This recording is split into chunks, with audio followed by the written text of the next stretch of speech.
Welcome to LOA Today.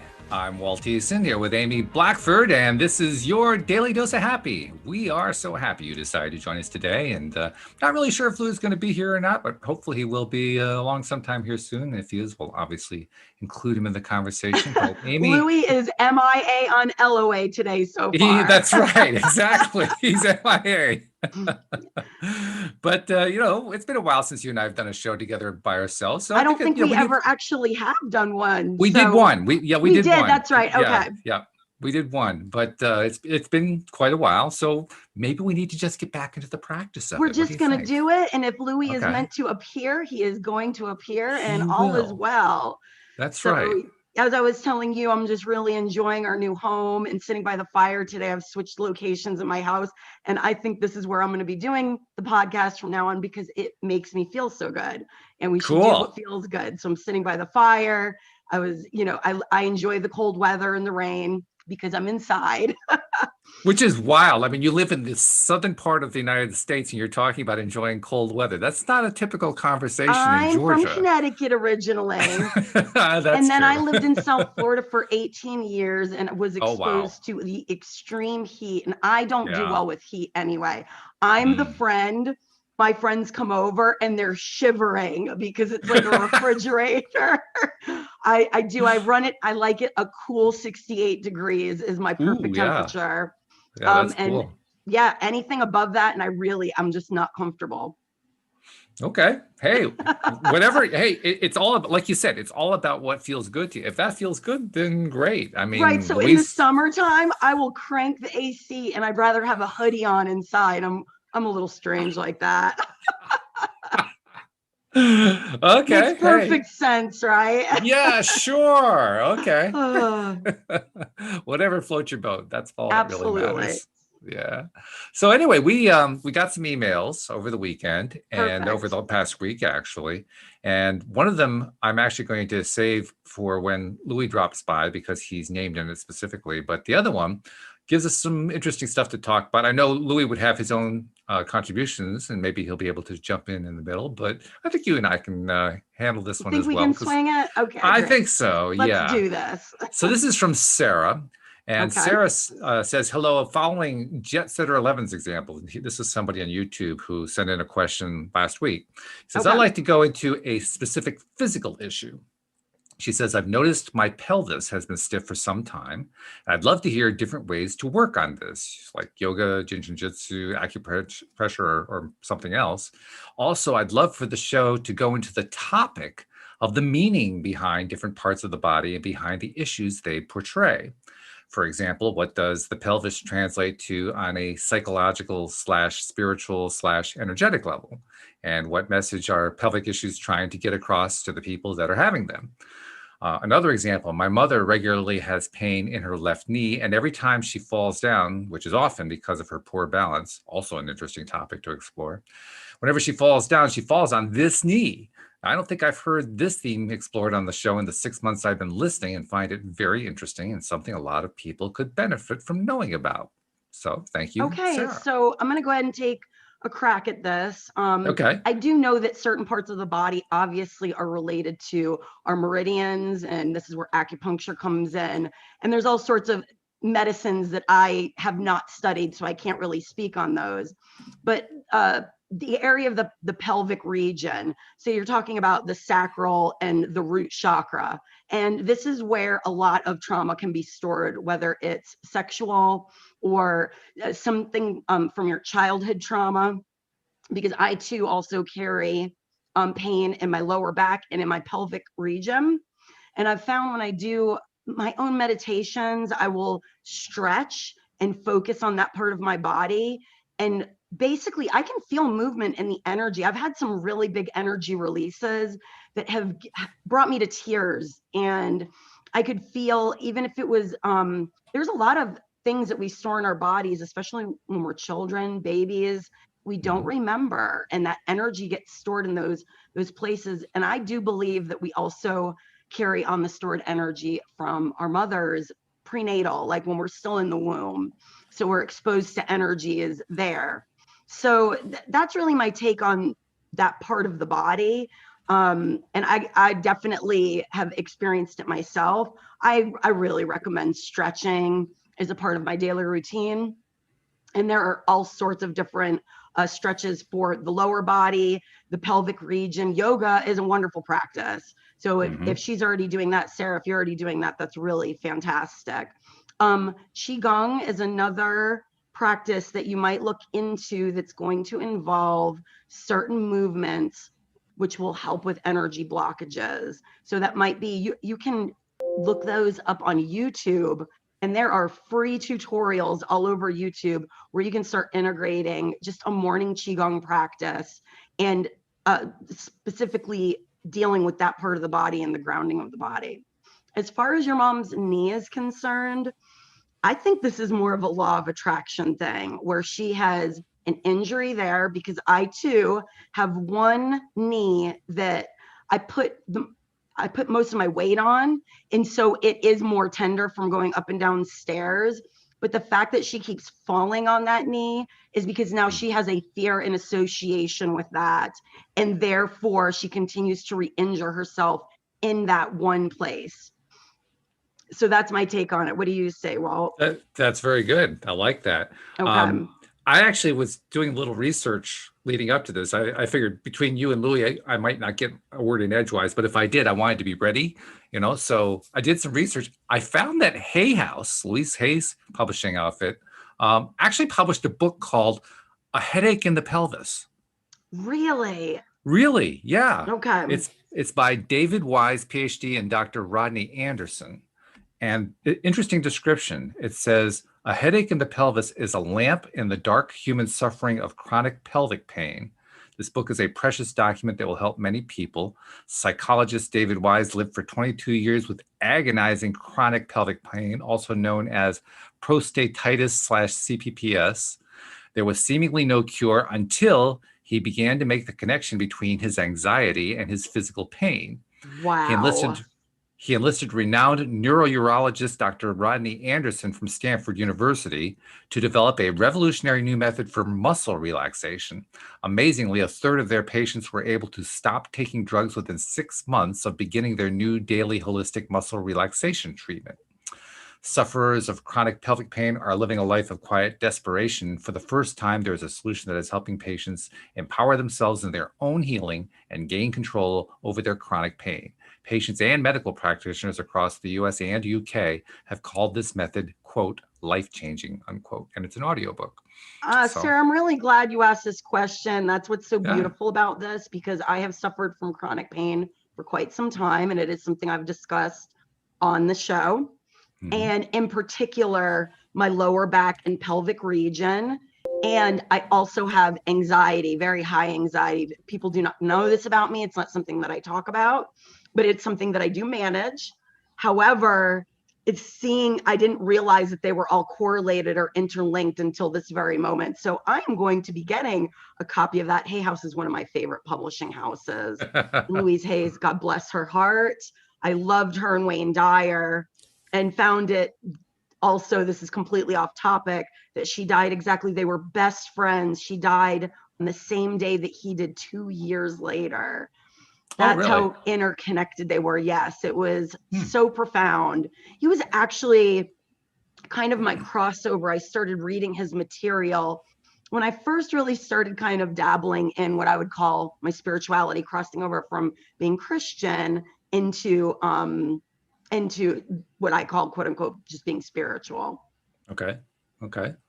That's cool though. I had no idea that connection existed. That's a very interesting connection. Yeah.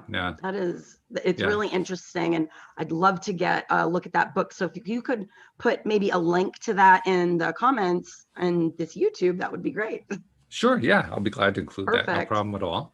I also agree with you, by the way, about her mom's knee. The fact that she keeps landing on the same knee over and over again, that's not coincidental. Yeah, I have one where I stub the same toe over and over, and there's no rational explanation other than I am programmed to believe that's the toe that's going to take it every single time. And this is something lots of people have reported outside of conscious creators circles. I mean, I recall there's a British telecom series from the 1990s. I remember a line in it was about something about, you have that sore spot, you keep hitting the sore spot. Yeah. I mean, that's something that a lot of people can relate to. So that's law of attraction at its finest, because now it's programmed. Pain is something that we remember, it's something we store. And so it makes a lot of sense that basically also, I think we end up having accidents when we are having misaligned thoughts. So that's the other thing I want to correlate here. Every time I, stub my toe or shatter glass or whack my head on a cupboard, I swear I am thinking in that moment of something not positive. So I'm not saying I deserve to get hurt. What I'm saying is that I suddenly align with this kind of thing happening to me. And over the years, I've become even more and more focused on noticing it. So when I do break something that I care about, or end up basically intersecting with something that I don't like, I go, hey, wait a minute. You were just thinking about something that was not pleasant. And it does help with monitoring your thoughts a little bit better when things like that happen. It does. Yeah, it's true. Not saying, Sarah, that it's your mom's fault that she's falling and hurting No, it's not about fault. No. It's these energetics, or this field, it's kind of mathematical, and it's reacting to us as we are reacting. It's all interlinked and interconnected.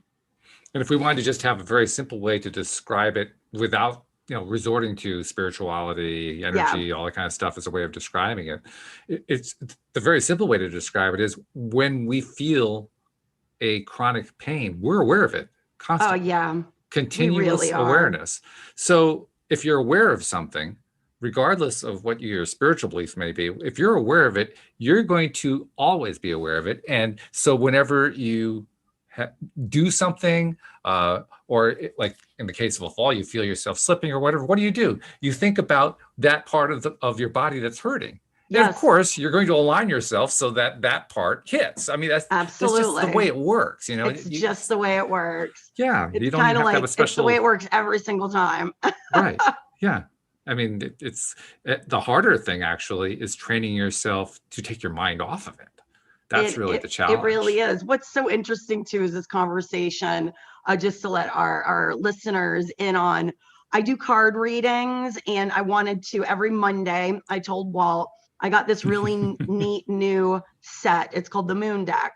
And I had an inspired thought this morning. I always like to have some sort of a starting point, conversation starter, other than what our listeners are asking for. And I got called to this deck, and I sat down with it to draw one card. And before I drew the card, I went with the simple intention and asked, I just call it the divine field of energy, my higher self, for all of our sake. Basically, what message should be coming through right now for anybody that's tuned in today, that's listening, or that's going to watch this recording, basically for the collective, for the greater whole. And the card that I pulled,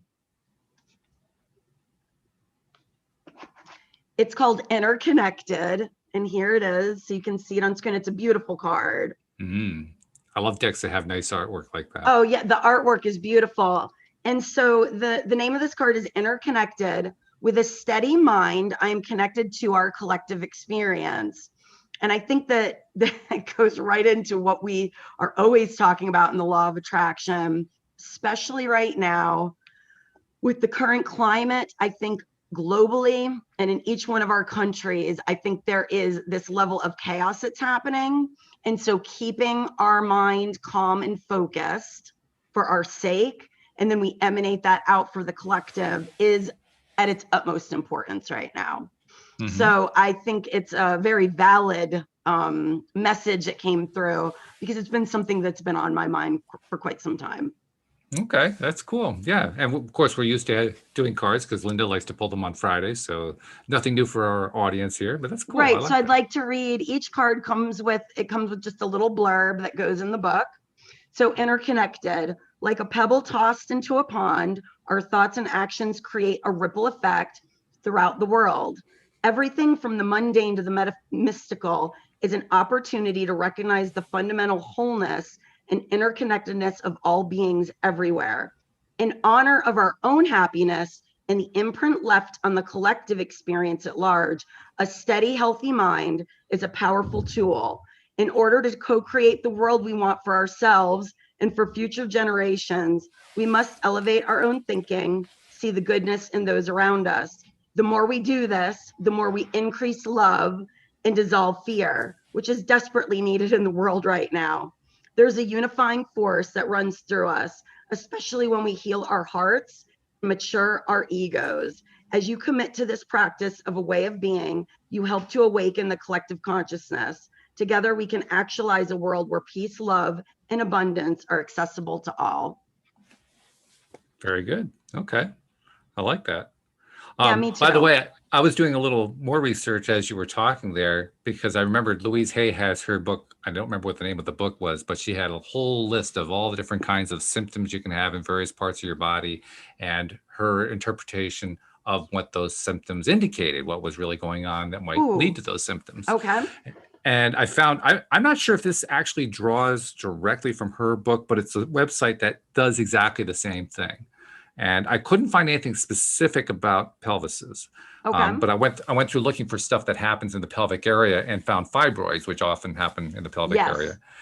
And the note there was interesting. It said fibroids they come from nursing a hurt from a partner or a blow to the feminine ego, which is an interesting one. I have no idea whether that would actually relate to what Sarah's situation is. She'd be the one who would have to figure that one out for herself. But I thought I'd bring that one in. It just, maybe there's something there that might be useful. Right. These are all things just to investigate. Yeah. Yeah. So for what that's worth, there it is. I really am going to read this book because I do understand the power, first of all, that our thoughts and then the things that we've experienced have such an impact on our bodies. And well, it makes sense. It really does. Our bodies are directly connected to this energy stream that we're all part of, right? Right. And the more it's our side of it, but it's that direct connection. The more, that's what the chronic pain has taught me, is I have to get a handle on this, because the more in tuned I am in my body, the better I'm going to feel. The better I feel, the more I'm able to channel this energy. So this last year especially has been very hard on me, and I haven't hidden that from anybody. It's been a great challenge for me to, we have a kitty visitor. We do. Yes, we do. Last week it was my kitty. It's been a great challenge for me to basically keep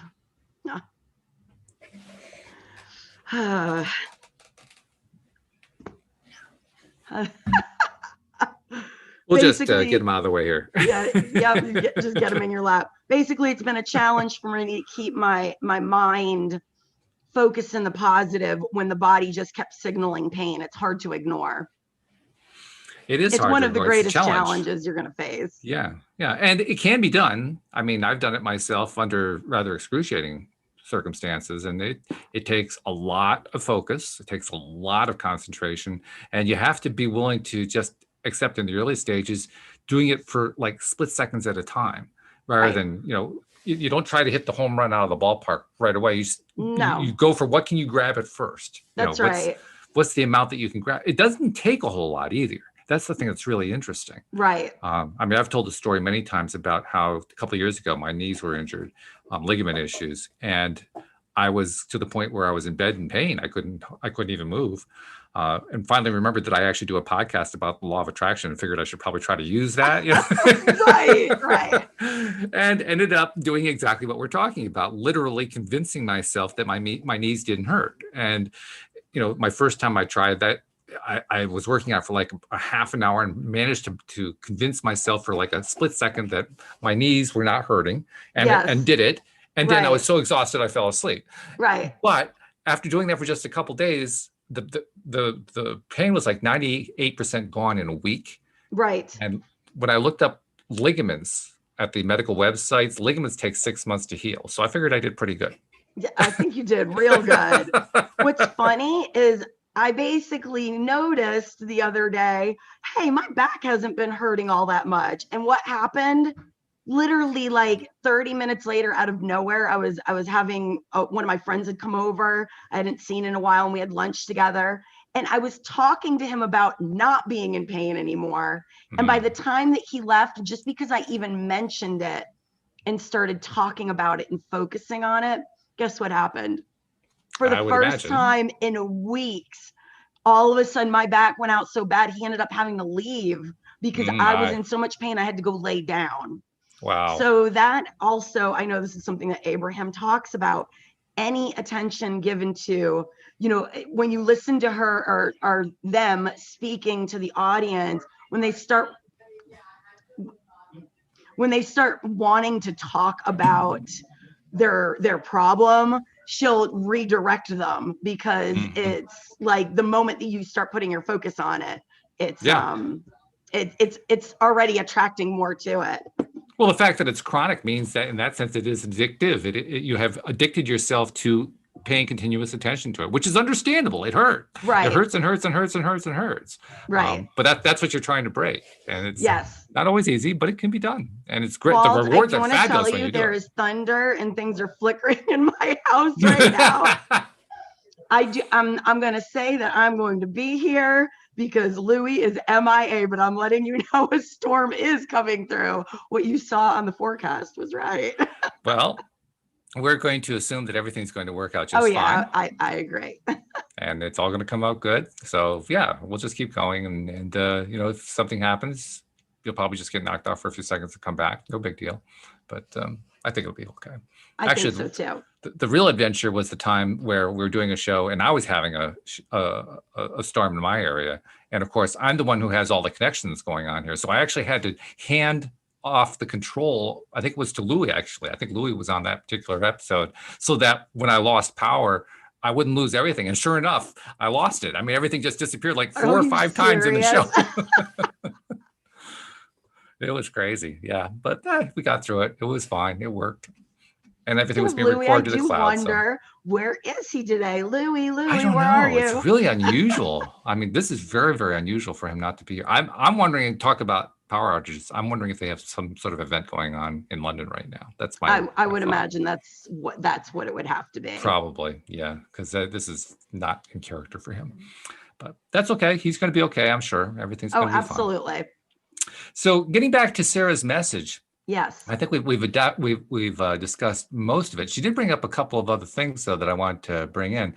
She mentioned other methods. She mentioned yoga, jyutsu, acupressure, others. And I have to admit, I'm not really an expert on most of those. You mentioned that yoga was a good thing for her to do, and I don't even know yoga very well. Any stretching of any kind is going to help loosen up those areas. Stretching, and I don't know how to describe this as an activity, but giving loving, kind attention. Yes, that's what I was talking about. Like when I go in meditation and I stretch, there have been moments where I would literally put my focus on certain areas of my body and feel releases in that way. So yeah, that is definitely, I think if you can combine the power of the mind with the activity, it's going to be even more effective. And it is astonishing to me, and probably to you, how powerful that mind really is. Louise and I have been learning that a lot over the last few years. I don't know if I told you this, but about 2 years ago, a little over 2 years ago, she experienced a pretty severe issue with her thyroid that we've been dealing with since then. Okay. And no, I didn't know about that.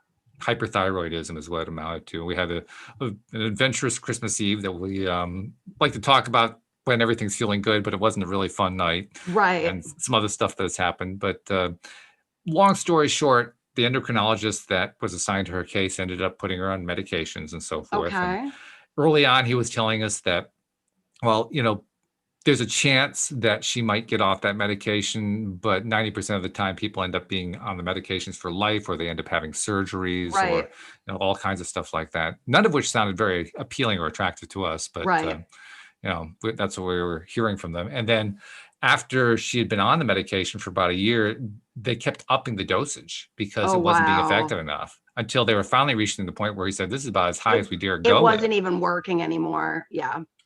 And he was saying, you know, you're going to have to make a decision soon. And each time that he would say that, we would leave the office saying, yeah, that's not happening. Okay. We get very determined about it. Well, she just had her latest follow-up visit with him in January, and he'd been reducing the dosage over time. Okay. Had gotten down to the point where it was down to a minimum dosage. And in January, he told her, I want you to go, instead of doing it as a daily dosage, I want you to do it every other day at the minimum dosage for 6 weeks. And then I want you to stop entirely. And then 2 weeks after that, I want you to take a blood test to see how we're doing. That's fantastic. And she's just a few weeks away from that blood test now. So that is amazing. So there's another example of it. Yes. And that's just one more. There's a list of these that we've experienced over time. I don't know if I've ever told you, this reminds amazing. me of my own family story. My sister-in-law was diagnosed with lung cancer.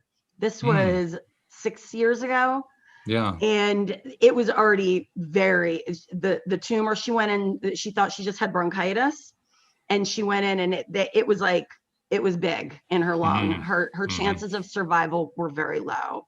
Yeah. And I went to go visit her and my brother, and she looked at me and she said, I am not dying from this. And when she said it, I felt it through my body. I'm like, she's not going to die from this. Yeah. I said, and I told her, I'm like, I believe you. So I'm not going to buy into the fear. The rest of the family was very scared. My brother, of course, was terrified. And it was in the very beginning stages. So she went through her rounds of chemo. She didn't even get sick. Like, she got sleepy and she had some side effects, but it's not the nightmare that a lot of people go through that get chemotherapy treatments. So for the last 5 years, she's had to go in, and every single time the cancer has not come back. The tumor has not come back, which is also unheard of. Right, and she just finally got her clearance. She doesn't even need to return anymore. Nice. I like that. So I love these stories where you have to have, she had such authority that she was not going to die from the cancer. It was like, this is not taking me out. It's not happening. And she said it so commandingly. I'm like, I'm not afraid. I'm there with you. I really believe you. And I just think, like what you're saying, the power of the mind, the effect that it has on the body is astounding. Well, the point that you just made also has a really important subpoint in it, and that is her level of belief was really strong. Like, for instance, Louise and I have a friend who had contracted pancreatic cancer. Okay. And he was a fairly optimistic guy and so forth, but I never got the impression that he was committed, absolutely committed to, I'm going to live. They were hopeful. You know, and he did very well for quite some time, but he passed this past September. Okay. And it's been rather traumatic on her, as you might imagine. And she's now working her way out of coming out of it. And she's a fairly positive person too. Right. So it goes to prove it, you know, despite your best hopes and wishes, it can still happen to somebody who's positively oriented. But the difference here, and I think this is the really big difference, is in your case, she was convinced. There was no doubt in her mind. It was what my friend Chuck that first introduced me to this show and why I'm even here. He calls it commands. There's a whole book written on it. Yeah. And I love it because I'm going to tell you, this works when you make a command, meaning I'm not asking for it. I'm not begging for it. I'm not asking some source outside of me to do this for me. I'm making the command, just like hitting enter on your keyboard. I'm commanding this, and you make the statement, it's done. And that's what she did without realizing it, because she'd never read this book. It wasn't like this was something she practiced, but she commanded in that moment what her intention was. And she got exactly what she commanded. I will say I've practiced the command thing. It has worked every single time. Really? And give us an example. Every single time. Oh God, there's so many. Well, I've commanded so many different things. I commanded when I knew my lease was going to be up. I got to the point of fear. We weren't finding a house. And I commanded, we're finding it, and we're finding it before my lease is up so that we can move out. And then I told you my apartment building, 30 days after I moved out, burned down. Right. Yeah. I told you that story. And there's just many more like that, where basically I was being You got to watch those commands there, kiddo. I mean, be careful. Yeah. This is a dangerous weapon you're waving around here. Basically, whenever I got to a point, a friend being sick, me being sick, something, my cat, something would happen where I would basically understand in this moment, if I don't command it, because the fear is taking hold, the fear of losing something that I love, the fear of something happening that's going to put me in a bad spot. It would become so intense. It would then remind me, hey, wait a minute, if I command it, it's done. And it had already worked so many times. Now, every time I do it, it's easier and easier. And so it always delights me whenever I do this. I haven't actually done it in a while because I kind of haven't needed to. Which is well, nice. you just made a second very important point, because in addition to issuing the command and really believing in it, this is a key point. There's no doubt that's ever involved in something like that. None. And doubt can easily creep in. So it's not necessarily the easiest thing in the world to make that 100% forceful, I am 100% convinced command. This is what's going to happen. I'm just determining it right here. Yes. It takes some practice to do that. But like you pointed out, it's something that kind of like everything else that we learn where all this mind stuff is concerned, it develops over time. We develop what Dan McGaina calls our edge, the edge of believability. And that edge of the more you practice it, right, and then it proves itself, you get proof, you get evidence, the deeper now it takes what was a philosophy, and now it's just, this is the way it is. It's like I wake up in the morning and I brush my teeth and I do this. I don't question these things. And so yes, the more routine you make it and the more you practice it. Another good example was friends of mine would come to me. An example, I have a friend, she does not even live in the same state. She contacts me, we hadn't talked in ages, and her little daughter was being diagnosed with something that was basically fatal.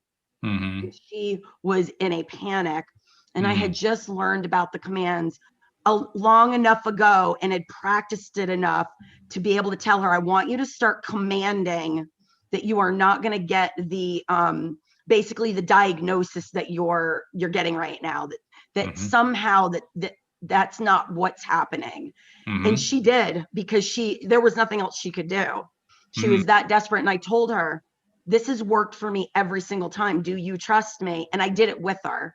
I said, I'm going to do this with you. She contacted me 2 days later and told me that the doctors had contacted her and it was a complete misdiagnosis. And it was something, it was not fatal. It was something minor that was cleared up within like 2 weeks. So I'm not saying this is the case with everyone. And I'm not saying that things don't happen that we wish we could change. I'm not saying that, because I have to put a little disclaimer there. You have to believe it, and you have to believe it to the point of that you do not accept any other reality as viable. Right. So if you can get to that place, it works every single time. So let's get down to the practicality of doing it, because it's very easy, I'm sure, for listeners and for me to imagine that the doubt is going to creep in there. So how do you ensure that the doubt doesn't creep in? Okay. So like with anything else with the law of attraction, what does Abraham Hicks teach? Start with the small things, because we don't have big attachments to them. So when I first learned about commands, I started with silly things like commanding, I don't want to get another notice on my apartment door about having to put my fire extinguisher outside, or some other little troubling, they were petty little things, but they would work. Then my car, broke down, and I commanded, after that third crank or try on it, it's going to start. I command it, and suddenly the car would start. And so I was suddenly building from very minor petty things. I started with things that I did not have a big attachment to, because you can command those with it's easy to believe you can manifest $1 more than it is $1 million, right? So it's that same concept that I can make commands with these little things, and then you see them happen. You're like, oh, wow, that's really cool. And then something that is not traumatizing, like the car breaking down, that's going to get resolved one way or the other. But let me try the command first. and it just started building on itself. And I've used it in so many instances where I was just feeling, my brother contracted COVID, and I found this out over Christmas, and he has certain health complications that I'm very close with my big brother, and I was terrified for just a moment. And then I commanded he was going to get through it and he was going to be fine. Sure enough, 3 weeks later, he said, I'm doing great. And so he took steps and measures to get to that place. Oh yeah. But when you're starting to feel suffocated by fear, this is not the time to start practicing commands. You want to do it to go back to what you're asking. How do we begin this? How do we put it into practical practice? Start doing it with the little things, and then you can start working your way up, because as you do that, that's what happens. You believe when you say, I command it, and you make it a command and it happens, you're like, oh, there it is again. And the more of those you do, so if you tell your friends about it, there's also power in numbers, because my best friends are all doing this, and we talk to each other about this stuff. Wow, it is really raining out here, folks. Oh my goodness. Well, you're reminding me of something that's actually very important with any process that we talk about. And that is, it's really important to get ourselves into alignment as best we can before we try any process. Absolutely. It doesn't matter what kind of process it is, because no matter what it is, if you do it starting, like you say, from a point of fear or from anger or deep frustration or depression or anxiety or whatever, you're going to produce results that are much more in alignment with depression, anxiety, fear, frustration, and so on and so forth. And you never want to start practicing these things when you're coming from a place where it's like a desperate situation, okay? Right. Trying to manifest money when you've got an eviction notice on your door is not going to be the same as starting to try to do it when things are in a pretty okay place, and maybe you just want extra spending money to go have fun more or to travel.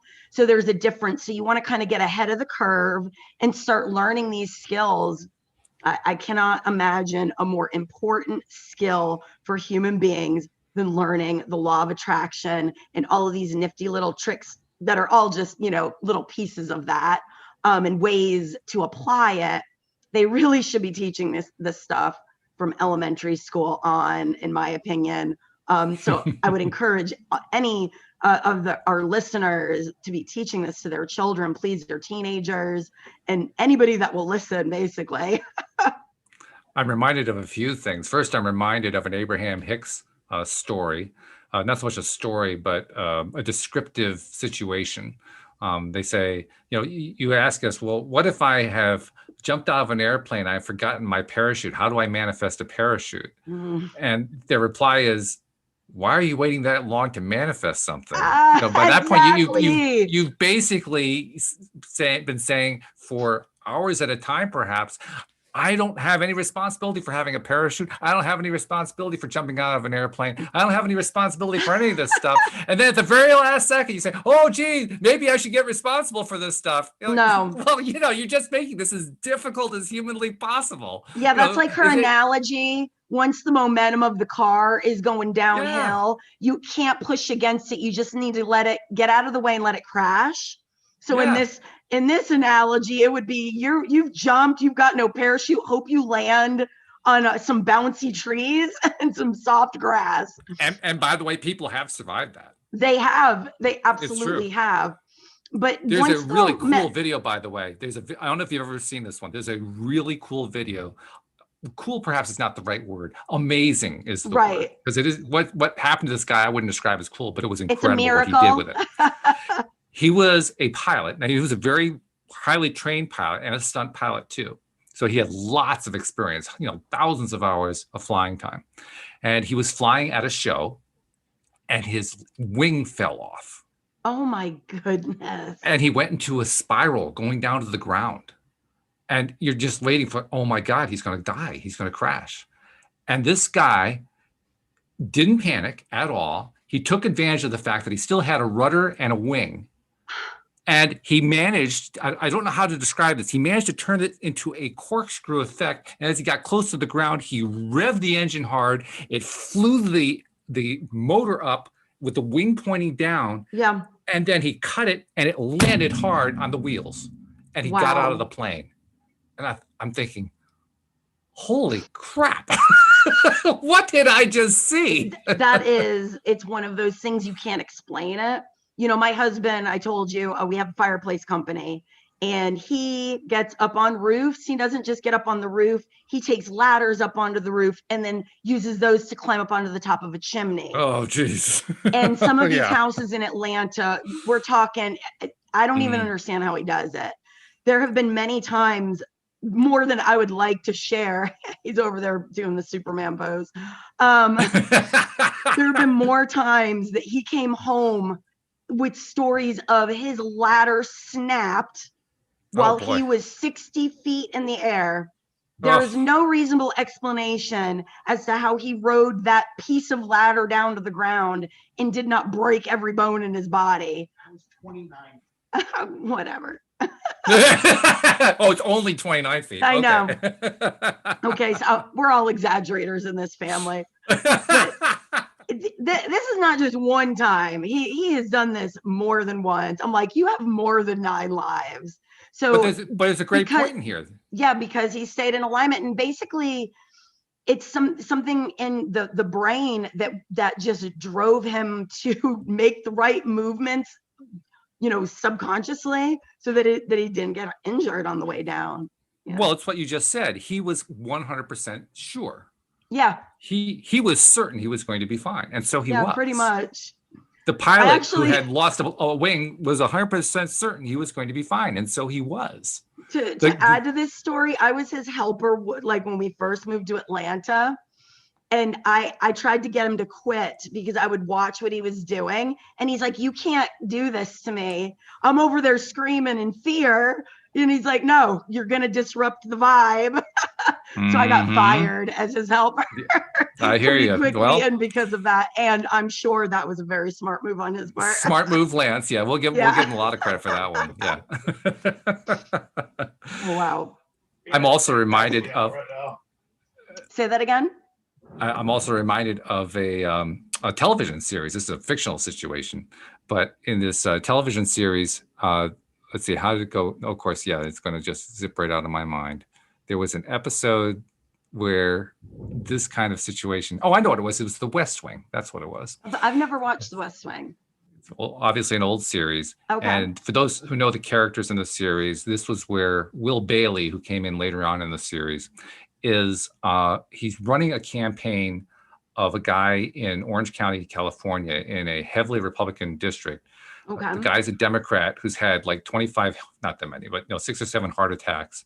And in the middle of the campaign, he has another heart attack and dies. So he's trying to get a dead candidate elected, which is pretty crazy. And he's determined he's going to pull it off. He just goes at it as if it's a normal campaign. He's taking advantage, of course, of the fact that the media are now paying attention to this crazy campaign where the dead candidate is still running like he's actually running for office and so forth. And because of the demographics of Orange County in California, Will knows, I mean, he has to have like lightning strike in order to get this guy to win. And so his opponent has to give up on the campaign, and the polls have to all show that he's going to lose by a lot. So all the Republican operatives stop working on it. And it has to have, there has to be like a thunderstorm to drive them away. And all these different things have to happen. Everything has to come into alignment. Well, at one point during the episode, it's on election day, and it's right at the point where he says, this is where it's got to rain. He goes outside and he goes, now, and it rains. And his sisters are saying, how did you do that? He says, I don't know. I didn't know I could do that. That is hilarious. But I mean, obviously it's a fictional story. Right. But it's the same principle. And when you see it, it's just funny. Yeah. We don't really think of it as being real, but that kind of crazy stuff can happen. Absolutely. Like you said, the determining factor is, do you really believe it? This is the thing about people who want to live lotteries. They want to win the lottery. The odds against them winning are 2 billion to 1 or whatever. That means one person in 2 billion is going to win, which is probably means that if it's going to be Mega Millions, it's going to be like 25 months before somebody wins. But the point is that it's very much against you. So if you're going to win that, you have to have 100,000% You just certainty. know it. There can't be any doubt. And that's why it is that people, I mean, my friend Joel Elston likes to tell the story about a client of his who said, I went out and bought 10 lottery tickets today. I'm going to win. And Joel says, no, you're not. I know for a fact you're going to lose because you weren't confident that one ticket could do it. You had to go buy 10 of them. Oh, that is brilliant. It is. And it's true. It's true. You know. Wow. It is. And learning that kind of knowing, you have to practice. It's got to be something, you know. I think that's one thing to kind of round off today's topic on this. When The Secret first came out and there was the big exposure, you know, the international exposure to the law of attraction, even though this is something that had been around for quite some time. Mm-hmm. And it's a really engaging movie. I think it's got a lot of really valid points. And I mean, I remember getting so many goosebumps because I knew that the premise of what they were saying was true. This is how it's got to work. This just is resonating with me. So basically, you know, with the law of attraction, it's the knowingness and it's the practice that comes into play. And that is the one thing that I think the movie doesn't exactly, I don't think it explains enough to people, is that if you're just focusing on getting material possessions and all of that, it's not going to happen as fast as if when you say abundance doesn't have to just show up with, you know, money in the bank. It can be showing up. People are giving you gifts. You know, there's a way to receive abundance, monetary abundance, in ways that you can't imagine. So instead of defining it, getting very specific, and that's another thing Abraham talks about. Don't get so specific. Stay general. So if you want better health, to bring that back in, if you want a better relationship with your partner, or if you need more money, don't get so specific. Don't say this part of my body needs to heal. Just look at your overall well-being, because it's easier for you to believe that than it is when there's like a chronic situation happening. Same thing with money. When you're really low in finances, it can be really hard to believe magically, you know, $100,000 is going to show up in your bank account. But you can believe that maybe gifts are going to start being given to you. Somebody's going to buy you dinner that you weren't expecting. Somebody's going to give you a car, you know, that they no longer need, and they know that you need a new car. My friend Chuck had this happen to him. And so abundance can come in many ways. And so can all of these other things, because we don't just need abundance. It's our relationships, our relationship with ourselves, our creativity, our bodies. So there's all of these things that we want and desire, but the more we want something, we have to be careful, because it can send out that needy, negative energy of, I need this to be happy. And so getting more general definitely is the way to attract more of what you want. And then as you learn it and you know it, you gain that knowledge, that wisdom through application, then you can start getting more specific. And then things get really exciting. Yeah. Not that specificity can't work. It can work, obviously. That's the real question saying. is, it's the edge. Where's the edge at right now? Yeah, because if your edge of believability is at X and you're reaching for Y that's beyond that, you're reaching too far. Reach within your edge. Just reach for what you can tell. Can I believe that I could manifest an extra $100 a month? Can I believe that I can manifest an extra $10 a month? Or is it an extra $1,000 a month? You'll know. You can feel it. You'll reject, like, yeah, right. That's that feeling, like, sure. You know, it's like a inner eye roll that you get almost. Mm-hmm. When you get to that point of like, yeah, that really could most definitely happen. That's your point of attraction right there. And then when you do that and you see it happen, then you can set the bar higher. Like this house, for example, you know, originally we wanted to buy a house and it just wasn't, the timing wasn't right. We did not have enough money saved. And so Lance and I basically conformed our manifestation and opened it up and said, hey, listen, why don't we just rent a house for right now? We don't have to buy one. And actually, we like the idea of not buying something. Maybe we're not quite ready for that big of a decision. We like the idea of having the malleability of being able to move somewhere new when we decide to do that. And so we very quickly went from almost feeling trapped because buying a house is a big decision, and we were not finding anything in our price range that was at all matching our vision.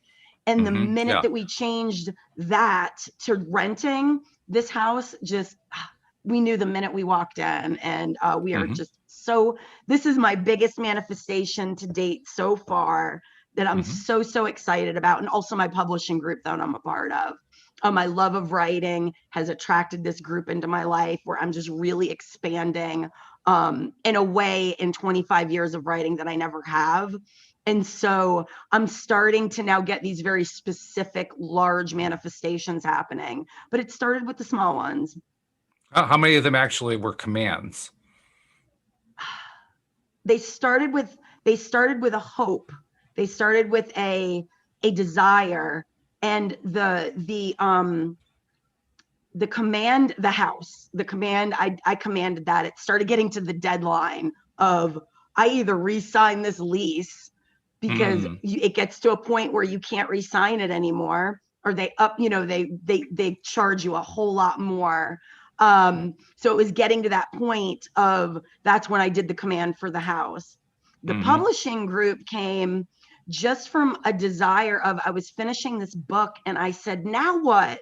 Now what, higher self? I know the publishing business, but I feel, I'm just feeling like I need something more. And all of a sudden in my Facebook feed pops up this advertisement, and I took the chance. My intuition told me to click on it, and it brought me to, she is a rock star coach, a fabulous group of talented authors. And it's just actually transformed my very solitary writing life to a very interactive and immersive one. And so I just followed that intuition by having that desire, because I was in that mode of manifestation, because I know it works. I know it works. So it's already a given for me that when I have a desire now, it is somehow going to show up. Commanding for me comes when fear starts creeping in, and it needs to happen quicker. I need it to show up now. Well, I had that experience actually with Louise. I mentioned the thyroid issue. And I mentioned that there was that Christmas Eve. Well, that Christmas Eve, we spent Christmas Eve in the emergency room because she was having a really rough episode, which included, I can't think what it's called, where the heartbeat goes irregular. There's a name for that. It's an erratic heartbeat, arrhythmia. Arrhythmia, yes. Yeah.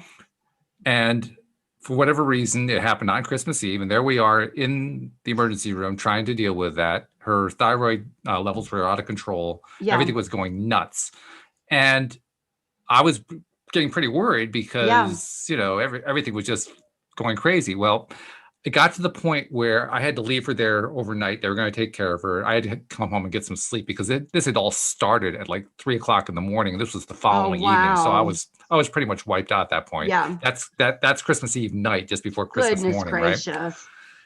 I go home, and when I get home, I'm feeling the kind of emotional fear you're talking about. Yes. And I didn't think of it in terms of I'm going to command the universe. I mean, there was nothing conscious like that. Right. But looking back, I realized that's exactly what I was doing. I was just overwhelmed with this determination. No, she's going to heal, and she's going to heal now. That's it. You left no room for any other option. Yeah. It was just, and I couldn't even describe how that happened. I just know that I went from fear to no, because law of attraction just guided you towards what your intention was. Yeah. Yeah. That's how it happened. It's really beautiful. And that night at around midnight, Christmas morning, wow. her heart did a reboot.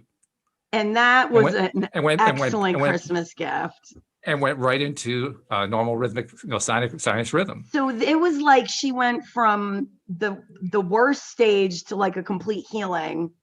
Not complete healing, amazing. because the thyroid issue was still there, but the heart issue solved itself that night. That's now amazing. her cardiologist insists to this day, well, you can think of it as a miracle as you want to. We know that kind of thing happens all the time. Okay, but right. The timing of that was just a little bit weird as far as I was concerned. Yes. To say this is just a coincidence, this happens all the time. Okay, well, great. Well, this is the way we call it our Christmas miracle. We don't care what he calls it. I think that's exactly what it is. To wrap up this, something that I would love to talk about next week. There is a new series on Netflix. It's called Surviving Death. And it is a documentary on documented out-of-body people that have died, clinically died. Near-death experiences. Okay. Yes, and had near-death experiences and come back. These episodes are blowing my mind. So anybody that's listening that wants to check them out, even if you watch the first episode, and it's something that we could discuss in one of the weeks that you end up watching one, it really touches on some of the things that me and Louie have talked about with out-of-body experiences, very similar. And so, yeah, it's pretty exciting to see something like this going out into the mainstream.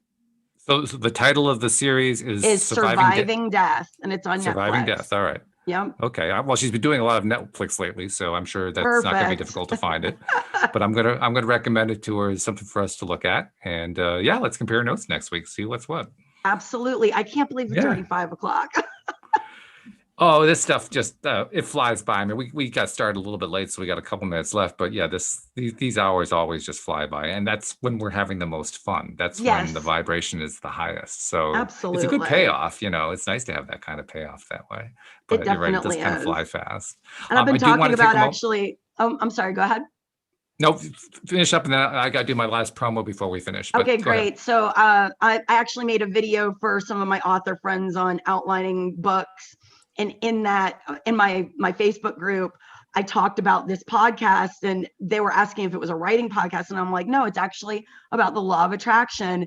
And several of the authors in there, some of them are writing actually young adult novels based on the law of attraction. So they're going to, nice. I'm going to send them links so that they can become regular listeners to the podcast. Excellent. So that'll be really fun. Yeah, I love that there are people that want to write this and bring this to young people. I think it's fantastic. Me too. Yeah, that's really, really great. And if they're tuning into this episode, welcome. We're glad to have you as part of the audience. Absolutely. I also want to tell our regular listeners, I put together my first talk and actually did my first talk for college students, and I recorded it and put it onto Facebook. There's a link to it on the LOA Today page. So if you're curious, you want to take a listen to the talk and give me some feedback on it, by all means, feel free. You'll find it right at the top of the page there. And also a reminder, if you want to have your question or your comments included in our conversations here, just use the LOA Today app to send in your questions using the Ask a Question form. You can make it just a comment if you want to do that. But the point is, take advantage of doing that, because that's what Sarah did. And look what it did. It turned into a really great thank you, episode. Sarah. That was 2 very thoughtful questions. And I really, you helped me figure something out. And gave us some really, really good stuff to talk about. Not the least, not to mention the fact that we found a Hay House book that we didn't even know existed that addressed your particular topic, that we're going to put a link into the description here. So yeah, really cool stuff all the way around. So hopefully Louis is okay. He'll be back next time. He is.